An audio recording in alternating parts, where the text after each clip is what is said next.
Good morning and welcome to Hard Lens Media Radio, broadcasting live from Q4 1680 AM in Chicago. I'm Lainey Peterson and my co-hosts are Kit Cabello, Paul DuPont, Fernando Tirado, and Daniel Lupker. This week our guests are Tom Tresser, author of Chicago is Not Broke and founder of Civic Lab, along with 14th Congressional District candidate Jim Walz. And as always, we're going to be talking current news from close to home as well as around the world, including the health care bill, the very strange helicopter incident in Venezuela, and the state of Illinois budget crisis. So let's get started.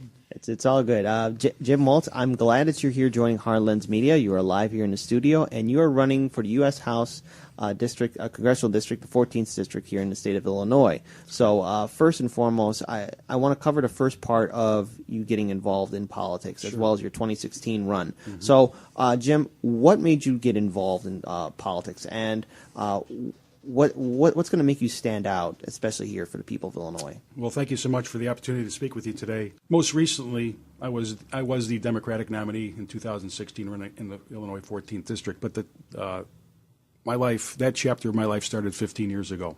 Occupationally, I'm in outside sales and I drive a lot, and I made the misfortune of turning off sports and music and turning on current events. After listening to a variety of different radio talk show hosts, I came upon one particular radio talk show whose tagline at the end of every show changed my life. Democracy starts with you. It's not a spectator sport. Tag, you're it. Also on that show, for the next 10 or 11 years, every Friday, I was introduced to an individual who taught me to believe if you want to see positive change, you have to be that change, and his name is Bernie Sanders. So I knew at that point in time my life was going to change both politically and civically, but I didn't really know what step to take next. But I did know that I wanted to wait before really getting truly into it head first. I wanted to wait till my children were both graduated out of high school. I did not want to miss out on my children growing up. But two things happened in my daughter's senior year, Citizens United decision and the election of Joe Walsh. Those two occurrences really propelled me into getting involved with organization Move to Amend.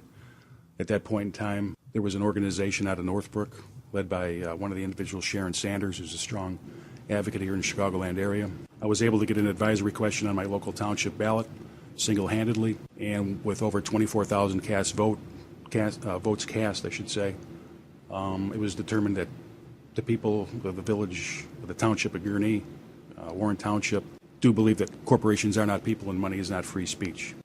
I've also been involved locally, presently, as a school board member up at Warren Township High School. We have to invest in our intellectual infrastructure. We should not be profitizing our public schools. And I think we have to do all that we can to provide the best for our students, our teachers, and our public institutions. But 7 years ago, when this all started, my feet were firmly planted in midair, basically, on what next step to take. 7 years ago, I wasn't even a precinct committeeman, but after getting involved with those two other instances that I mentioned earlier, and after volunteering for local, state, and federal races, I decided to put my hat in the ring. I was approached 2 years ago to consider running for Lake County Board, or if I was crazy enough to run for Congress. Well, if I'm going to be true to my word that, government, we the people, we need as many good people in this as possible. The person I would have had to have run against in Lake County Board, great person, has never done anything wrong to the county. He's always had the best interest in mind, and I didn't care that he was a member of the opposite party. He's a really good man, and I was going to maintain my word. Again, we need as many good people in this as possible. So I cast my lot in the ring for federal office. My issues are more federally focused. The abuse of money in our political system has to be addressed. We have to strive for public financing of our elections, but that's just one of many, many issues at stake. All right, let's deal with the district that you're running in, the 14th District. It's, of course, like many areas here in Illinois, we have a long history of districts and areas being gerrymandered, and it's not only just a problem here in Illinois, it's a nationwide problem. But the 14th District has normally been Republican for a very long time. A lot of people will say that area has been abandoned by the Democrats. What was your outreach in 2016 to reach out to progressives and Democrats and independents to really try and turn that area around. And a quick follow-up to that, what support did you get from the Democrats or the Democratic Party? Okay. I will just simply say this. I'll answer the second question first. After having reached out to the National Party on 2 occasions, I would suggest to you that I received zero help from the National Party. But I knew going into the race last time around, with zero name recognition, I was going to be outspent, but I was not. I was going to refuse to be out hustled. I was out there each and every day, every corner of this district, knocking on doors. During the primary season, I ran against an individual who had run twice and lost twice in the primary, and then a third candidate. And I also took the approach, I was not running against my opponents. I was running for the people of the 14th District. Okay? Mm-hmm. I knocked on thousands of doors. And the one thing that I found the most heartening and the most hopeful about is that, things have become so polarized recently, unfortunately, that we don't talk to our neighbors as much as we used to. And the one thing I found in the outskirts, the collar suburbs of Chicago, people are moving farther and farther west from out of the Chicagoland area. There are more Democrats out there than people realize. I'd knock on a door, individual would answer. I thought I was the only Democrat in town. Ma'am, you're not even the only Democrat on the block. Okay, so we have to go out and speak with each other. And the thing that heartened me most, the people that I had the longest and best conversations with were Republican. On a neighbor and a community basis, we're more alike than we are not alike. We have family and friends that are members of the opposite, believe in the ideology of other parties. But you know what? We have our friends because we value them, we love them. We have the same values, family values, etc. So there's so much area of agreement, low-hanging fruit of agreement, that we should be able to come to a meeting of the minds and come together. And I believe that if given the proper representation in Washington, and not just in the 14th District, but other districts throughout the country, we can come together. And, there are issues on the edges that maybe we will continue to agree to disagree about. But listen, let's come together and get this done. For 2016, you ran, and you of course, your opponent came out ahead. But by how much of the difference was it between you and your opponent at the end result of the election? Okay, it was. Let me give you the totality of my scenario here. I raised a total of $20,000 for both the primary and the general elections.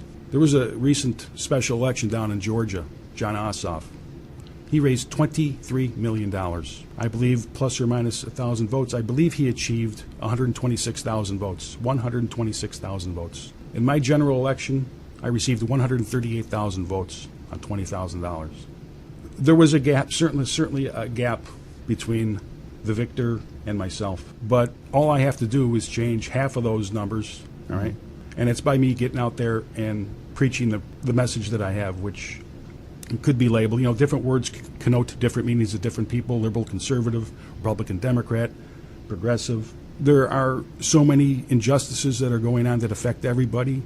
Disease knows no political stripe. Bad luck knows no political stripe. I believe that we have the right message, and that's what I hope to convey as I campaign throughout the district.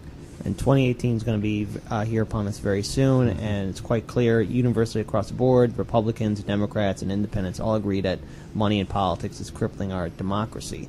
So your campaign, are you going on a same platform as you did for 2016, not receive any corporate donations or special interest money? Absolutely. I totally commit to that.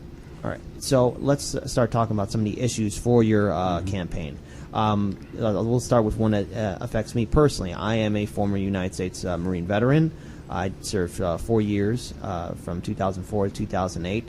And right now, currently, veterans are dealing with PTSD, having a hard time getting their benefits. Their services are being cut. Some are dealing with opioid abuse. There's homelessness. Essentially, what is your campaign's plan to assist our veterans who are not only here suffering in Illinois, but it's, again, like I said before, it's a national problem? What are your policies towards veterans? First of all, thank you so much for your service, and those listening, thank you as well. Veterans issues was one of the 2 top questions that I was asked the last campaign cycle. Anybody that sacrifices, gives the ultimate sacrifice for our country, deserves all the benefits of physical care, housing, employment, and the like. I had the good fortune of being at the Pride Parade last Sunday, and I came upon one of the first vendors on the street, happened to be a veteran, and we were talking about his experience and what he's had to deal with coming back with the different medications that he was prescribed. I had mentioned to him that one of the questions that I received on the parade route last election cycle was that what are my thoughts on the legalization of marijuana? I'm a strong advocate for the legalization of marijuana and industrial hemp as well. What the medicinal marijuana in the state of Illinois has done for that individual has got him off of the prescription drugs that he was formerly taking. He has a better appetite. He's so appreciative for the opportunity to get access to marijuana in a medicinal way. But veterans should not be in need of employment after they come back from serving our country. We need to build our own infrastructure, not other countries' infrastructure, and they should be at the front of the line for that type of employment, amongst other things. So I'm a strong advocate for all things veterans. I want to do a quick follow-up for the cannabis. We've talked to numerous other progressive candidates, most notably Anthony Clark and Benjamin Wolf, who are both pro-cannabis legalization and decriminalization. And what I want to ask you, what will be your policy should you win the 14th congressional seat? How would you handle this current administration and Jeff Sessions, as well as with his intensification with the war on drugs? What will you do to protect sovereign citizens nationwide who either are entrepreneurs selling cannabis products or potential buyers? Mm-hmm. Just think, if we use the state of Colorado as an example of what it can do for the local economy as far as the revenue that could be created, that and other instances where it's been legalized elsewhere should be used as guides to what we should do nationally. First of all, we should reclassify cannabis, reschedule it on a national basis. The war on drugs has been an abject, it's been a failure for 30 plus years. The war on drugs can be used as a form of voter suppression, because once individuals become felons in, I think, 19 states, they are disenfranchised because they cannot vote. It is a fiscally conservative thing to do, in my opinion, to legalize marijuana. Reduces the size of government. So to my Republican friends out there, I appeal to you to consider that. The violence and death that occurs from the illegalization of marijuana does not come from the ingestion of the drug. It comes from the purchase and procurement of the drug. It just stands to reason that we should do all that we can to push legislation that is so helpful to so many different people in so many different ways. I will be an advocate to get that done. Speaking of revenue, one thing people are noticing is that green jobs, green energy, renewable energy is a chance to earn more profit and create more jobs. And sadly, we're dealing with an administration that's pro-fracking, pro-coal, pro-fossil fuels. But we all know that the coal industry, they're automizing machines that can do the job of 100 men. And here in Illinois, there's a huge backlash, most notably from Food and Water Watch Midwest, that are against fracking from happening in southern Illinois. Mm-hmm. So on your campaign website, you are pro-green energy, pro-renewable energy resources. What do you plan on doing to implement those policies, and how is your campaign going to really, reach out to people to say that this is where we're going to get our new jobs?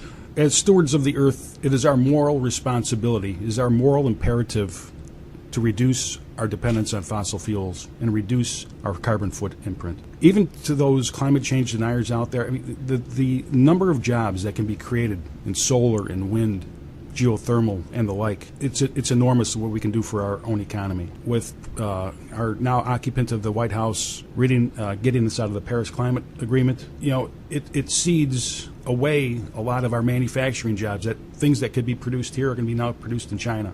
Had we listened to Jimmy Carter 35 years ago, who was the president who put solar panels on the White House, only to be taken down upon the inauguration of Ronald Reagan.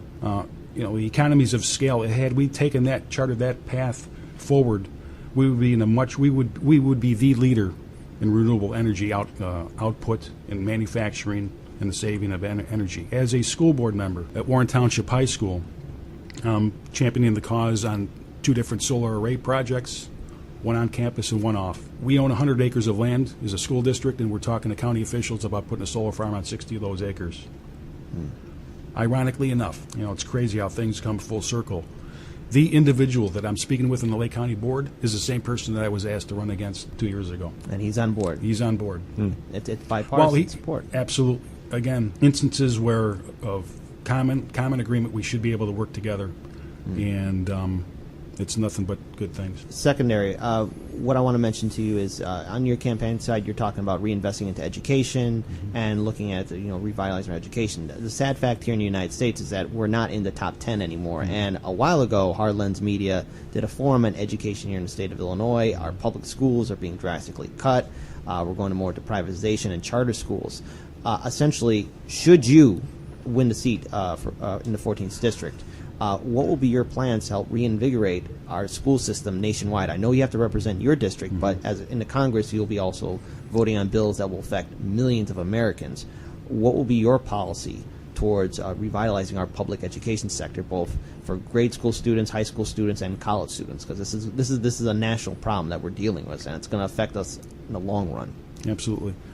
We need to invest in our intellectual infrastructure, our students, our teachers, and the district's assets any way that we can. One of the greatest financial burdens upon families right now is student loan debt. And just as we allow individuals to refinance their mortgages, we should also allow people to refinance their student loan debt. Young men and women graduate college, they have the burden of finding a job. They might not necessarily be able to find a job in the area in which they studied. To burden them with a mortgage or a rent payment equivalent to $800-900, that takes money out of the system as well. We need to put money in the pockets of people who spend it. Wages create demand, demand creates jobs. We stifle economic growth by burdening people and families with the expense of higher education. We have to do all that we can to make available that option for people that have the ability and want to go to college, to higher education, and not make it such a burden. I can't imagine how many people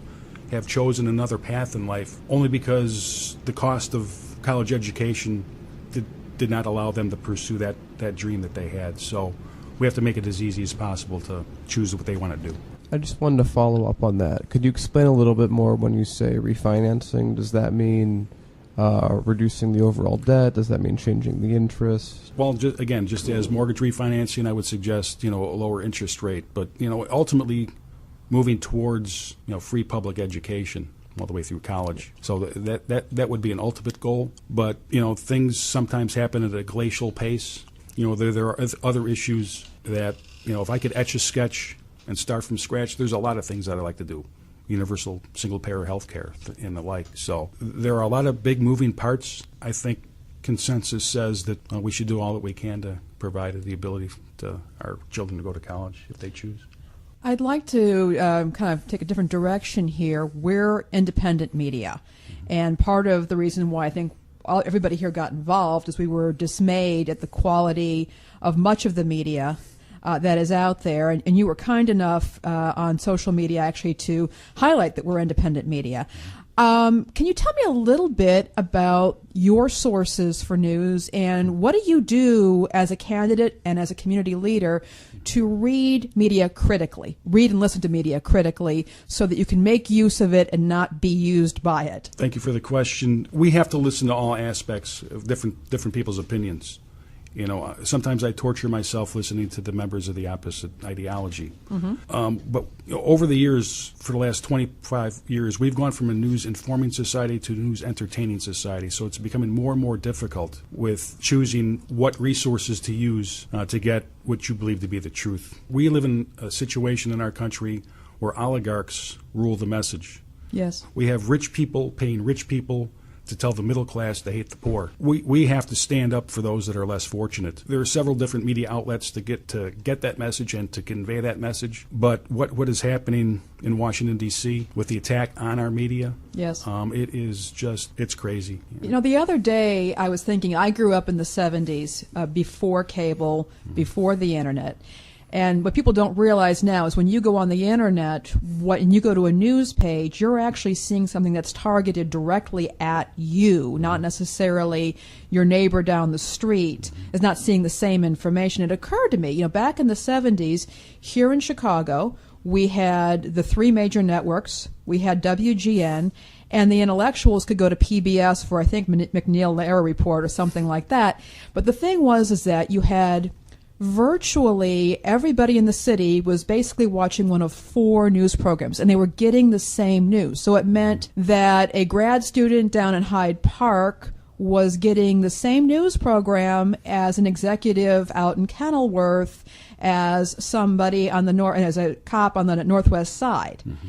And now we're not even seeing the same news anymore, and that can be bewildering but also fragmenting. You noted, though, when you started going around the block, you were actually able to tell neighbors that they weren't the only Democrat mm-hmm. in that community. Mm-hmm. And so the media, which I'm glad for multiple sources of media, mm-hmm. but I think it's also important to keep in mind that we're not all seeing the same thing, and it can even be isolating if you're just getting one stream of news, and there's no longer that community sense. Right, it's true. Again, it's important to listen to everybody, to know where your counterpart is coming from, because there are so many different forces at work right now. The marketing of news is unbelievable. With the Telecommunications Act signed by President Bill Clinton back in the 90s, it allowed individuals to purchase more than just a few radio stations and newspapers. When that happens, again, as I mentioned earlier, the oligarchs control the message. And when they own all the media, it makes it more and more difficult to find the truth in some instances, or the full truth or the full story. So with the amount of media, the distraction that we have, it takes a lot of time really to find out the information that you want to have. So you think it's important then, after we view or consume media, that we go out and talk with other people face to face, because that's going to ground us a little bit? Absolutely. I think with the advent, with the technologies that have advanced over the last, since the 70s, with the advent of text messaging, instant messaging, Facebook, we communicate less well, spell less well.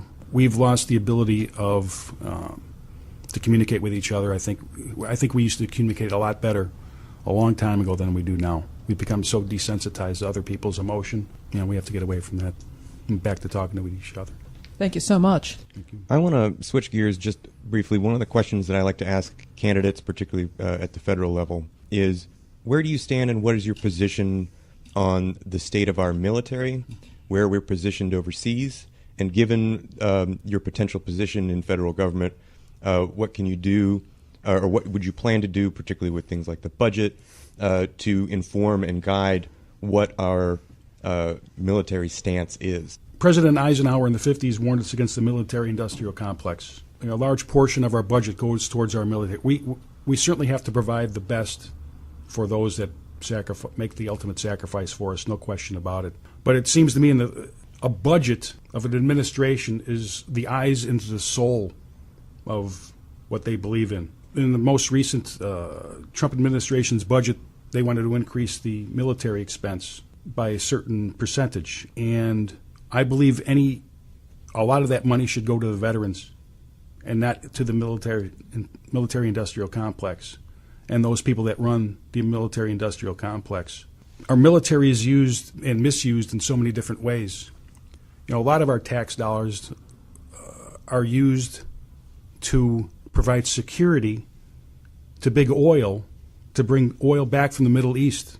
We provide safe havens for them to bring that raw material back here so we can refine it, pollute our own air, make our own people sick, and they can internalize all the profits from there and socialize all the cost.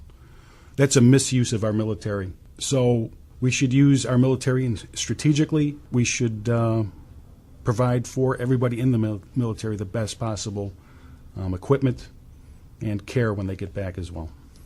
You mentioned taxes, how our tax dollars are being used by the military-industrial complex, and whether you like them or you hate them, people all have to pay taxes. Should you win your congressional seat in 2018, what is your tax plan, and where do you stand on the FIC payroll taxes or the financial transaction tax? Okay. How long do we have? Please, go ahead. We need to hear it. Upon the election of Joe Walsh, I used to go to his town halls. and I would always be able to ask a question. And the question I would ask, I knew the question I was going to ask him wasn't going to change his mind, but with a room of 150 people, you can teach by asking questions.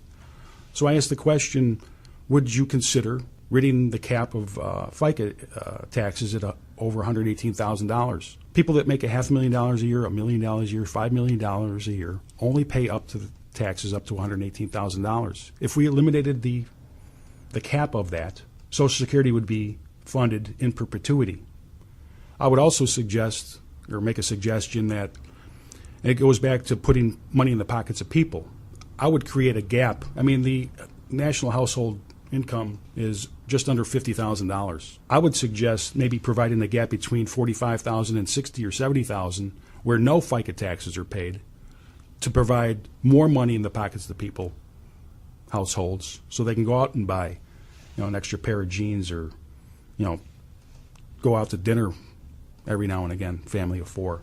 So from the aspect of FICA, I would eliminate the cap. As far as our capital gains taxes that our richer friends happen to be the beneficiary of, the Democratic Senate back in 2011, the Tea Party wave of 2010, they ran on a slogan of jobs, jobs, jobs, and they never created any pieces of jobs legislation that came out of the House. So the Senate Democrats in December of 2011 came out with 2 pieces of legislation that is going to tax only anybody that made over $1 million a year. It would tax them 2%, and with that 2%, we would be able to generate hundreds of thousands of jobs for our police, our fire, and our teachers. So if somebody made $1.1 million a year, they would pay an extra $2,000 in taxes. Cry me a river, all right? We have to push for progressive taxation. Mm-hmm. We should not be, allowing the tax laws that have been enacted to continue. We are all in this together. I have nothing against people who make a lot of money.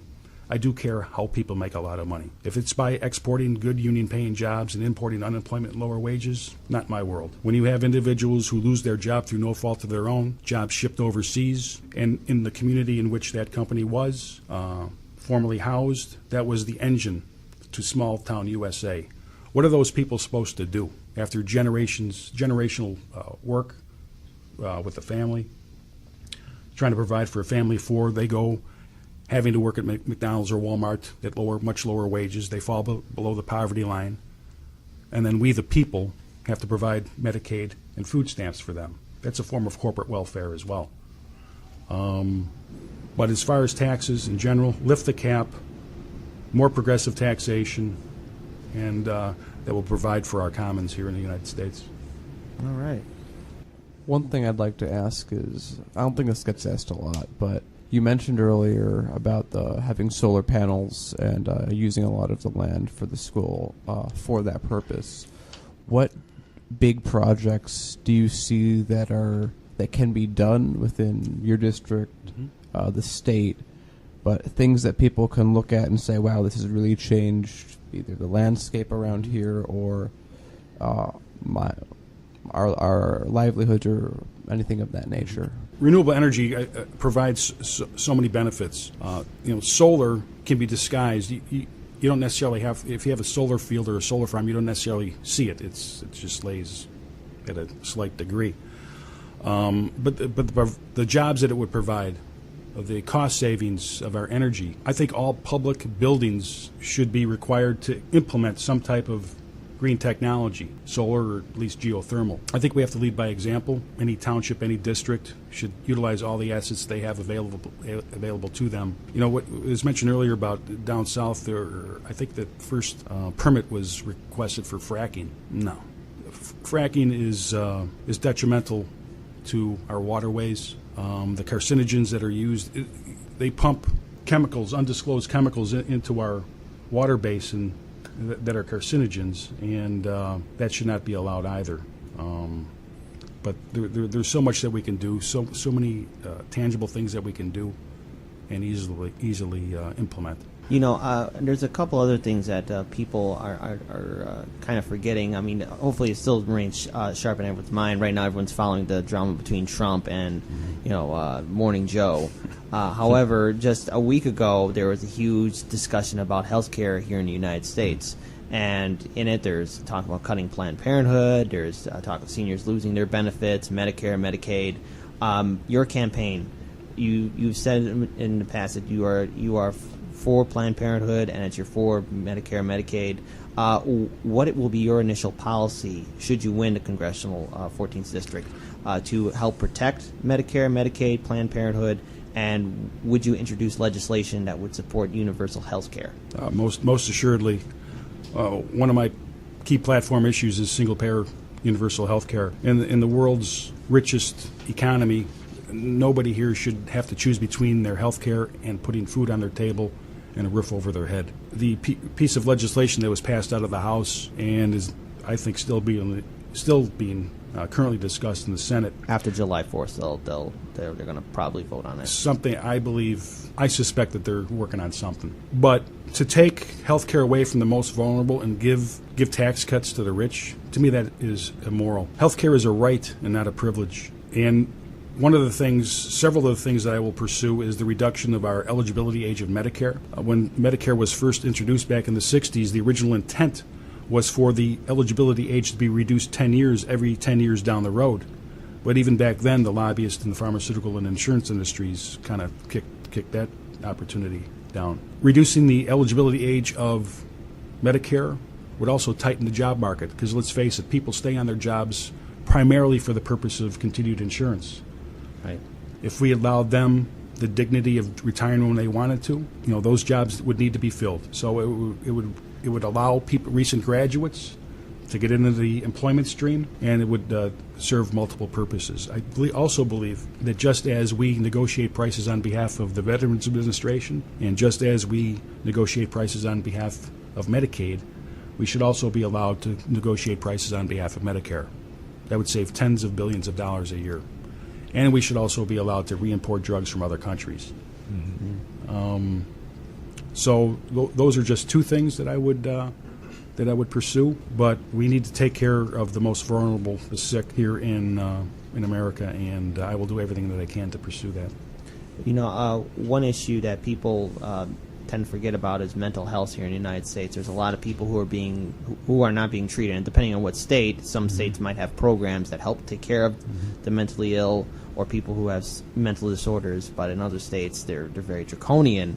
What will be your policy to help out these people who are suffering from these clear mental issues? And secondly, it's going to have to relate to gun violence here in the United States. What will you do to actually help implement regulations on people attaining a gun? Well, under the darkness of night, and without much fanfare, earlier this month or 2 months ago, what they're employing in Washington is a politics of distraction. And what happened under the darkness of night is legislation was passed to allow for people with mental health issues easier access to firearms. That's something that is unconscionable. Issues no political stripes, despair, disease, mental health issues, for a variety of different reasons. We have to do what we can to make sure that these people are taken care of, provide them with the best care possible, and not put weapons of war into their hands. That's something that is just unconscionable, what they got away with. So I would do all that I can to protect the interests of those individuals. That's something that gets a lot of pushback from our friends on the right. If you start talking about if we put restrictions in to make sure that it's not easy for someone with mental disabilities or mental disorder to get their hands on firearms, what does that mean with respect to Second Amendment rights? What does that mean ultimately? Well, I'm an advocate for Second Amendment rights. While I've never owned a gun, I certainly have a lot of family members that have operated a gun, whether they be hunting. My in-laws are hunters. I believe in the right of people to protect themselves, but I believe that we should close the gun show loopholes that allow people easy access to guns. We should do what we can to diminish the ability for straw purchase of guns, and we have to put a ban on assault weapons. I think that people of reasonable minds can come up with an area of agreement, something between a musket and a tank. Okay? So I think that there's areas in there of agreement that, high capacity weapons of mass destruction should not be put in the hands of our civilians. And we should not allow that that is an opportunity for anybody. Again, I am for Second Amendment rights, reasonable, but I'm for reasonable regulation for those rights. It's as though the Second Amendment doesn't give me the right to purchase an ICBM. Right. How about that? Mm-hmm. So, of course, 2018, this election cycle is going to be coming up. Essentially, you'll be going up against Randy Hultgren very soon again. And in regards to this campaign, he's going to have support from the RNC. Mm-hmm. Has the DNC reached out to your campaign? And is it the same kind of response they gave to you in 2016? Well, I would say that things have changed certainly from 2 years ago as far as my campaign is concerned. I have the good fortune of having a strong social media team, something of which I had very little of before. My campaign is going to be primarily run on a grassroots, small contribution aspect. We are going to have a primary in this district, and as I mentioned before, last time I ran, I'm going to take the same approach again this time. I'm not running against my primary opponents. I'm running for the people of the 14th. I'm going to convey my message, get it out there. I will hustle. I will not be out-hustled. Mm-hmm. People of the 14th District can be assured of that. So, all right, then real quick, just a two-part question. Have you reached out to organizations like Our Revolutions, Justice Democrats, and Brand New Congress? And secondly, where can our viewers and subscribers go to check out your campaign? And if they know anyone who lives in your district, where can they go to help volunteer? I have reached out to those organizations, and I'm proud to say that just this week I received the endorsement from the Our Revolution Illinois Bernie-Crat group. Mm-hmm. So proud of that. And for people who want to get more information about myself, my issues, who want to help volunteer, volunteering comes in many different forms and fashions. If you want to go to my website at jimwalzforcongress.com, I'd be more than happy to answer any questions that you have and put you in a position where you might be able to help out our campaign. Jim Walz, thank you very much for joining Hard Lens Media. We plan on doing a follow-up interview with you very shortly. All the best to you and your campaign.